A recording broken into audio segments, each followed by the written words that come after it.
Good evening, televiewers, and welcome to the latest edition of the news on B News. This is the 6:30 p.m. News Live. We flag off with our top stories. Faced with deteriorating roads and growing public frustration, Cameroon's Ministry of Public Works is under pressure to turn promises into pavement as it reviews priorities for the nation's transport lifeline under the patronage of President Paul Biya. Engineers, administrators, and technical partners are brainstorming on improving public road networks across Cameroon. This is taking place as a strategic meeting in Yaoundé. And also in this edition, the familiar rhythm of rainy and dry season in Yaoundé is no longer reliable. Sudden downpours, prolonged dry spells, and varying temperatures are evident. This has raised urgent questions about environmental resilience and sustainable development. Our reporters were on the streets of Yaoundé to find out from city dwellers how they are grappling with climate change. These are the stories that will lead us on the 6:30 p.m. newscast. Stay with us for details and more.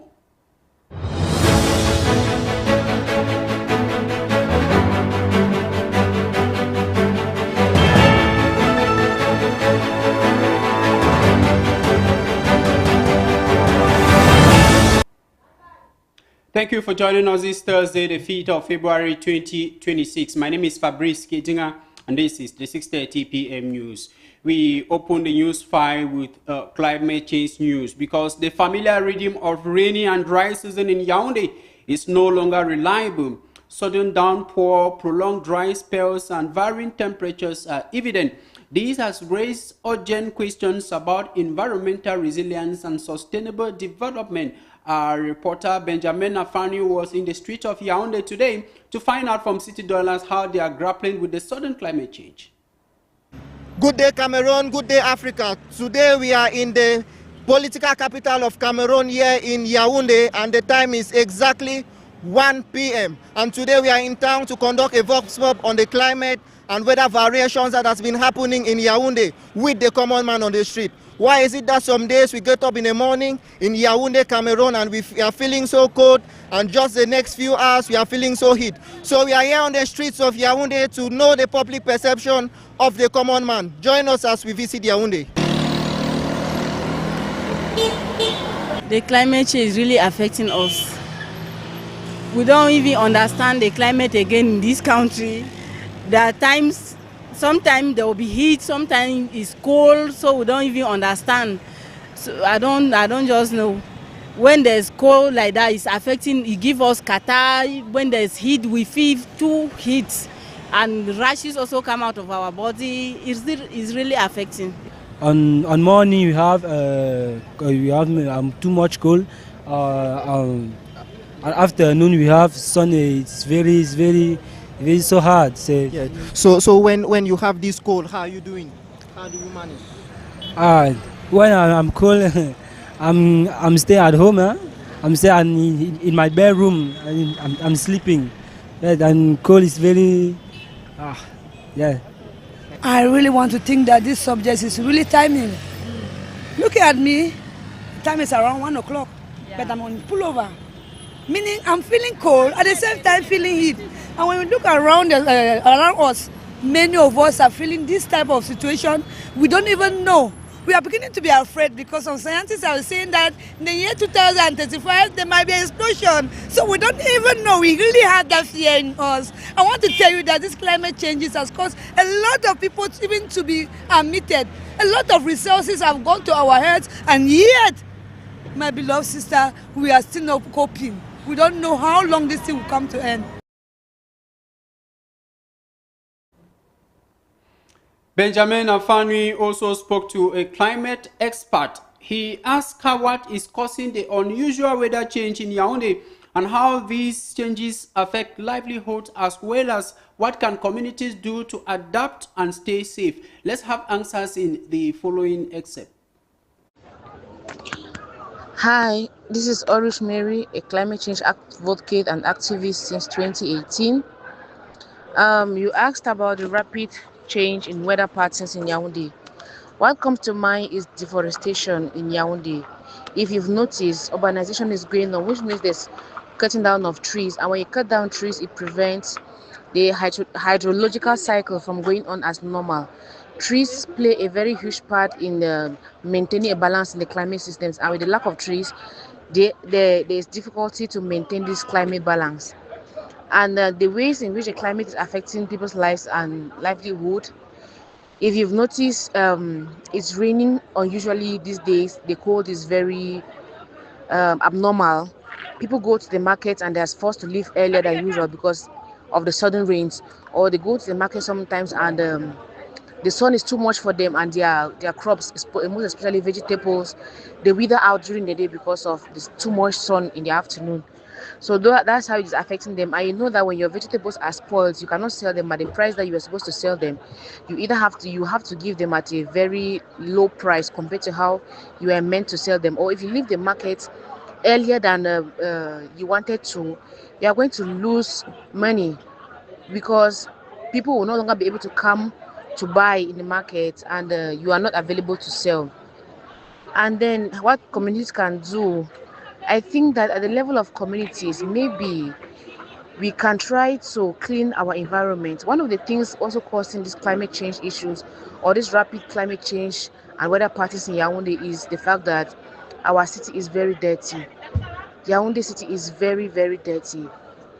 And authorities are not really taking these things seriously, because when you move around Yaoundé, you will see that I've posted signboards saying that do not throw dirt here, but there's no alternative way to dispose of the dirt. So people are forced to only throw the dirt where they know where to throw the dirt. You cannot tell people to not throw dirt here and then you don't give them an alternative solution. That cannot work. We don't even have we don't even have bins in Yaoundé. We are supposed to be moving in town. Like every 100 meters there is a bin, every 100 meters there is a bin. And then the authorities are also supposed to ensure that more trees are planted as trees are being cut down. You cannot cut down a tree and you don't replace it. For every one tree cut down, we need to plant like 10 to 20 more in order to ensure that we do not suffer from these rapid weather pattern changes. So in my opinion, that's basically it. On to something else. Cameroon is making great progress in its fight against HIV and AIDS. Steady data reveal that there has been some progress in the prevalence rate of HIV and AIDS across Cameroon. Jackie Nyebele in the following report says it is not time for officials to sleep, but to continue working harder.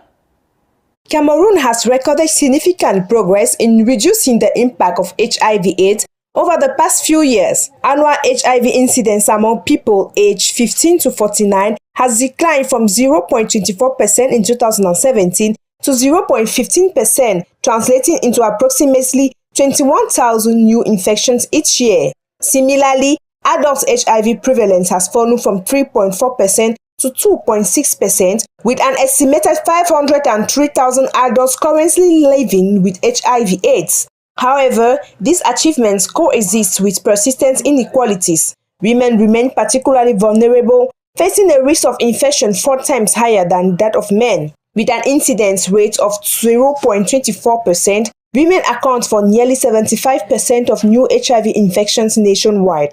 Regional disparities further underline the uneven spread of the epidemic, with prevalence rates ranging from 1.5% in the north and far north regions to 4.6% in the central region outside Yaoundé.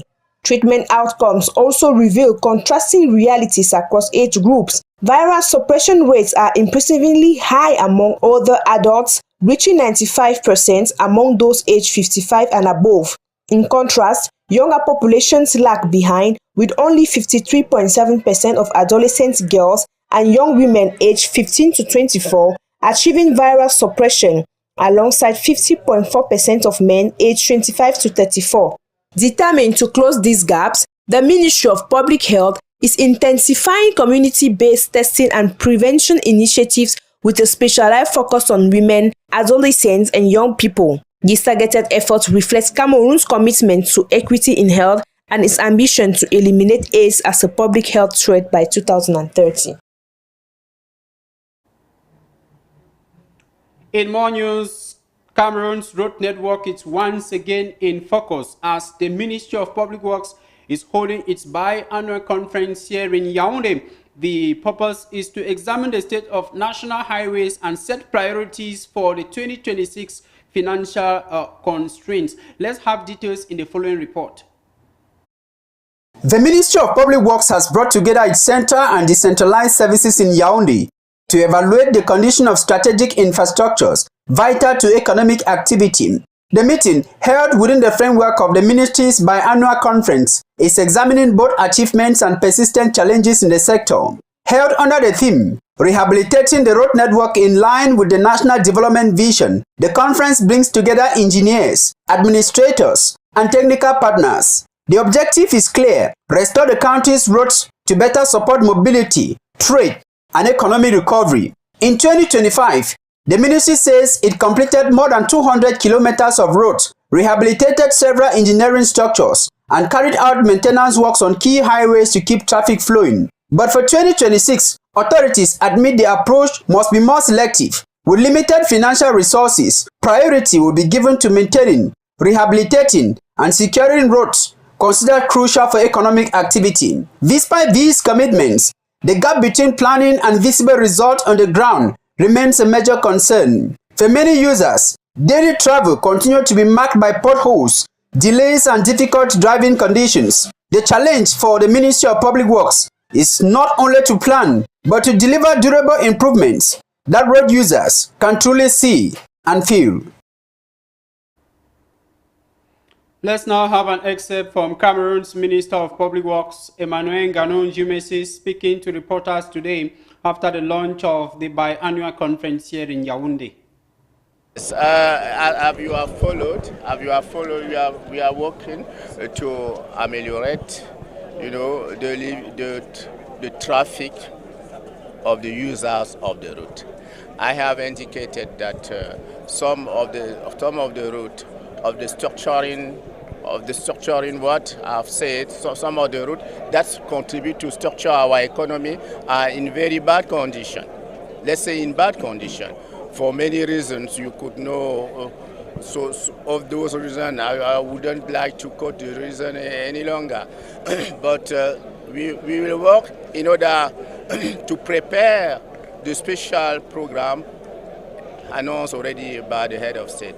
That special program will cover 18,000 kilometers of route. Those routes I could quote. You have Mora Damanga Kuseri, you have Ngaoundere Garwa, you have Douala Banjul, you have also Yaoundé Douala. The budget allocation has been made available in order to pay for those companies who will be contractualized to work on that road. More so, we are also preparing to take into consideration the job creation in favor of the road.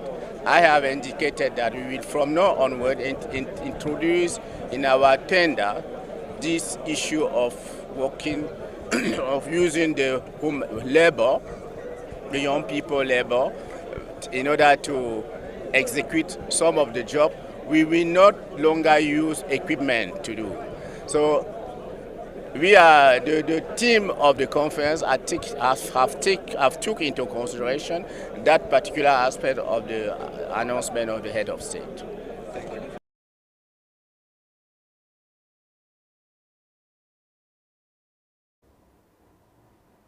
In the north region of Cameroon, customs officers have made a major security seizure at the Badibo security checkpoint near Toboro during a joint operation carried out on the evening of February the 4th, that was yesterday.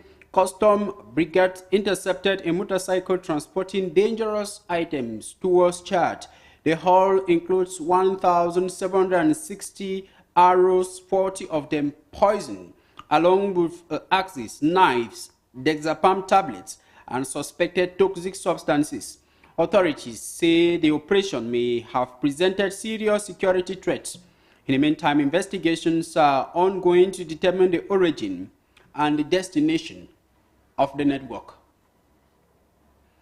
This news comes to you from the hierarchy for making available It means for us to do that which we have been doing now for the past 5 years. Because I think the first year we had an essay, last year we had a written exam, but this one is a quiz, something you just have 10 seconds you've got to answer. So it tickles the brain, you've got to act and reason very fast in order to give the answers. And so I think as they speak, they also have interest in speaking and also writing. The quiz was followed by a cultural food fair opened by the Ministry Secretary General, Yves Christian Edouard Efa, with prizes to be awarded at the close of Bilingualism Week on February 6. We are heading to Bamenda now because activities leading up to the 60th edition of the National Youth Day in Cameroon to be celebrated on February 11 has been launched in Bamenda, chief town of the Northwest region, marking the regional launch. The Mezam divisional launch is expected to take place tomorrow, Friday, the 6th of February, at the Esplanade of the Senior Divisional's Office at Upstation in Bamenda. The 60th National Youth Day in Cameroon has been programmed under the theme Youths at the Heart of Great Hopes for a United, Stable, and Prosperous Cameroon. Not very far away from Bamenda this time around in Bambili, where residents of Bambili this morning blocked the main access road to Tuba subdivision, paralyzing traffic and preventing vehicles from reaching the area and neighboring localities. The protest is linked to an ongoing land dispute between the Nkwen and Bambili communities, with the demonstrators calling for urgent government intervention. The roadblock caused major disruption to movement and local activities. Let's now talk about this great stride being made by Cameroon's Ministry of Mines and Technological Development, because Cameroon and Equatorial Guinea have signed an agreement for the Yolanda cross-border gas field, strengthening bilateral energy cooperation and setting the framework for joint exploitation of the resource. Cameroon's Minister of Mines and Technological Development, Professor Fou Callistus Gentry, was in Malabo recently to conclude the deal, as you hear in the following report by Jackie Nyebele. At the People's Palace in Malabo, the signing of the joint operation agreement for the exploitation of the Yolanda cross-border gas field left visible traces of a highly attended event. It stands as evidence of exemplary cooperation in the management of shared natural resources between Cameroon and Equatorial Guinea. Under the watchful eyes of the Vice President of the Republic of Equatorial Guinea, the document was signed by Cameroon's Minister of Mines, Industries and Technological Development, Fou Callistus Gentry, and Equatorial Guinea's Minister of Hydrocarbons and Mining Development, Antonio Uburu Ondo. The agreement was also initiated by Mrs. Nathalie Moudiki, Advisor number 2 and representative of the Managing Director of the NHC, Cameroon's National Hydrocarbons Corporation, by a representative of G Petrol and by the American oil group Chevron, designated as the project operator. What is technically referred to as unitization will make it possible to treat a single reservoir exploited on both sides of the shared maritime border by aligning technical, contractual and operational rules in order to avoid competitive production and secure a fair sharing of volumes upstream. And since January 2025, it should be noted that the NHC Corporation, the state strategic arm in energy sector development, took care to deposit at the United Nations headquarters in New York the instrument of ratification, rendering the cooperation agreement legally unassailable. Rightly so, Equatorial Guinea's Vice President Teodoro Ngima Obiang stated that the signing of this agreement reflects the excellent cooperation between the two countries. It comes after nearly a decade of discussions and negotiations following the bilateral cooperation agreement signed on the 17th of March 2023 by Presidents Paul Biya and Teodoro Obiang Mbasogo. This issue of common interest was also at the heart of the Vice President Teodoro Obiang Mbange's visit to Yaoundé in November 2025. As a reminder, on the sidelines of an audience at the Unity Palace, he paid a work visit to the NHC, whose technical expertise played a key role in ensuring the smooth conduct of the negotiations. On the sidelines of the ceremony, Tradex Group, a subsidiary of the HNC, officially commissioned a new fuel station located on Hassan II Avenue in Malabo during a ceremony solemnly presided over by the Prime Minister of the Equatorial. Thank you very much, Jackie. And on to culture. Cameroon's National Museum is entering a new phase of transformation with ambitious plans that combine technological modernization's presence. The vision was outlined during the institution's latest board session in Yaoundé, chaired by Cameroon's Minister of Arts and Culture, Pierre Ismail Bidumpat. Details in the following report. Cameroon's National Museum is redefining its future, positioning itself as a modern guardian of the nation's cultural heritage. During the 13th session of its Board of Directors held in Yaoundé this Thursday, February 5, 2026, members reviewed the institution's direction for the 2026 financial year. At the center of discussions was a clear objective, making culture a bridge between ancestral heritage and the demands of a rapidly evolving world. Chaired by the Minister of Arts and Culture, Dr. Pierre Ismail Bidumpat, the meeting resulted in the adoption of an ambitious roadmap. Innovation is expected to play a key role, particularly in the preservation and promotion of historical artifacts, as well as in improving visitors' experience through modern technology.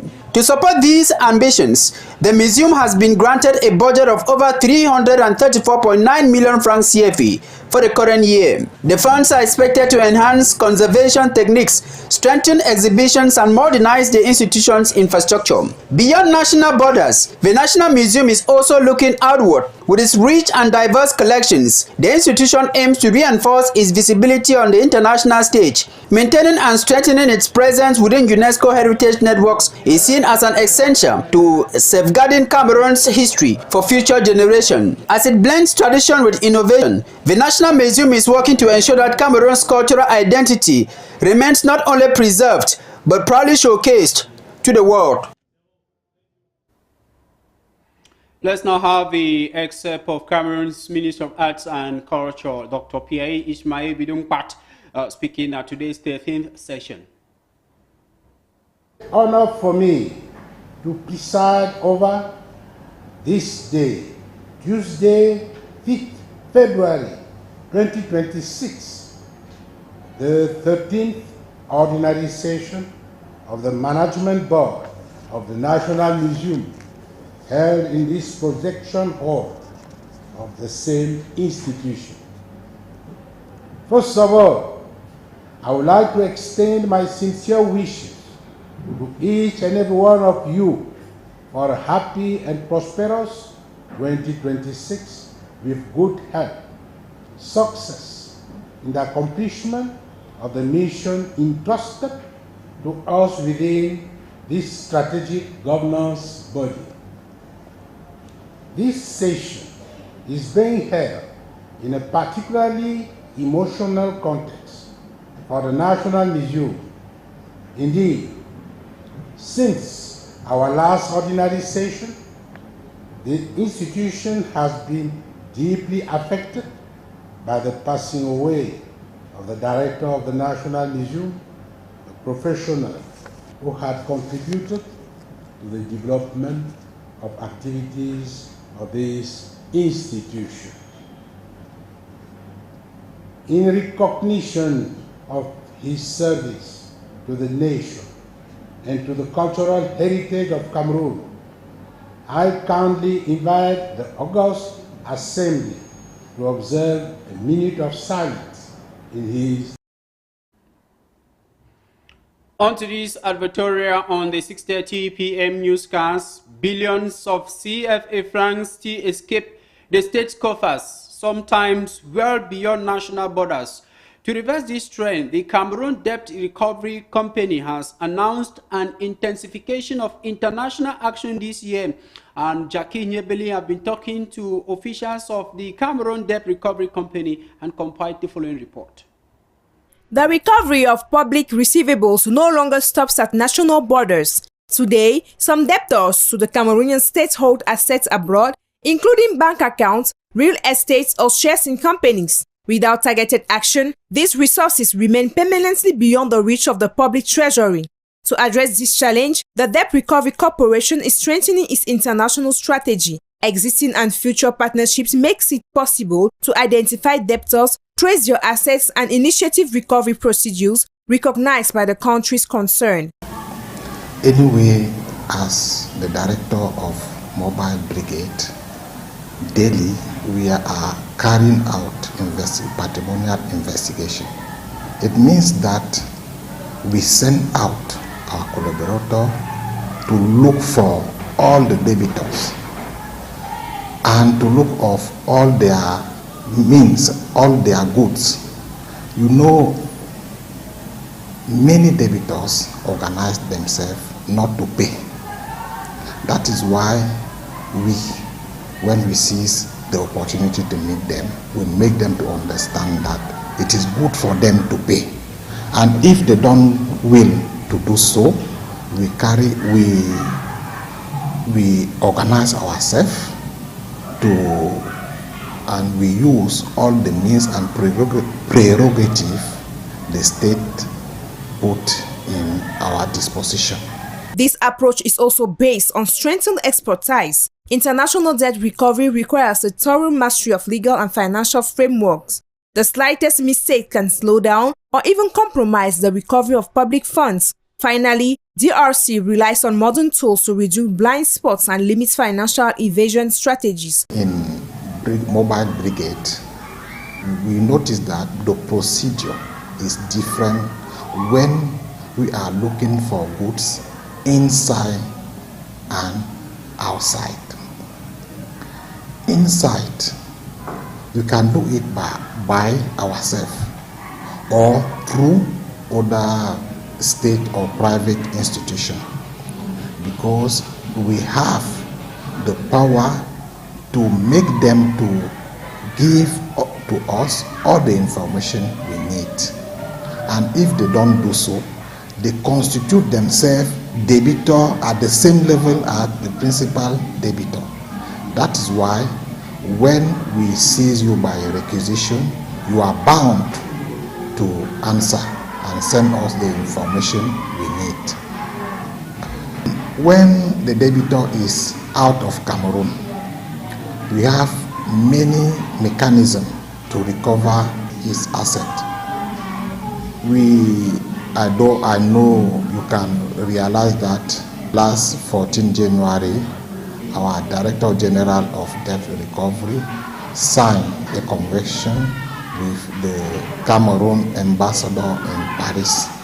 By intensifying debt recovery efforts beyond Cameroon's borders, the state is sending a clear message: public receivables do not disappear with distance.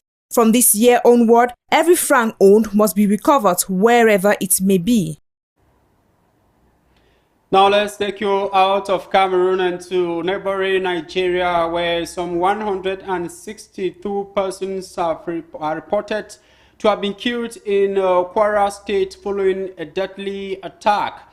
And in the old continent of Europe, the Leonardo storm has continued causing historic floods across Portugal, forcing evacuations and disrupting services. We have a compilation of the World News Roundup with Micheline Bilowa. In Nigeria, at least 162 people have been killed in a new large-scale attack in Kwara State, according to local authorities and security sources. The violence reportedly targeted several communities, with homes burned and many residents fleeing the area. Emergency teams are still assessing casualties and displacement figures. The government has condemned the assault and deployed additional security forces, as concerns grow over the spread of mass casualty attacks beyond Nigeria's usual high-risk zones. High-level negotiations are expected between Iran and the United States over Tehran's nuclear program, signaling a possible reopening of direct diplomatic channels. Officials say the talks will focus on nuclear restrictions, monitoring mechanisms, and sanction relief. Tensions have remained high in recent months, with stalled agreements and mutual accusation of non-compliance. Observers say the planned meeting could test whether both sides are willing to restart a structured negotiation process.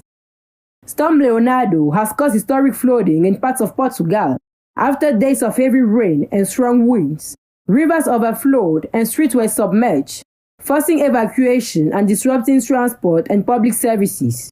Emergency authorities report widespread property damage and are maintaining high alert levels in several districts.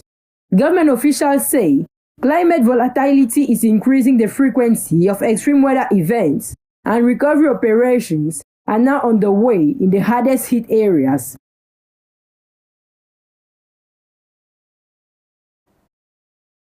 In Nigeria, let's wrap up the 6:30 p.m. newscast in sports, where some 5 matches counting for advanced the 3 games in the ongoing MTN 11 Football Championship took place yesterday in stadia across the national territory. Aigle of the Menua and Kanong of Yaoundé played a 0-0 tie. Colombe Sportif of the South recorded their first victory in the new season, defeating Dinamo of Douala by 1-0. Victoria United lost at the Centenary Stadium 0-1 to Kotong Sports of Garwa. Stade Renat and Aigle of the Mongo separated on a 1-1 parity. Meantime, Panther Sportif of the Ndate were 2-0 winners over IS Fortuna of Mfu. That does it for tonight's edition of the 6:30 p.m.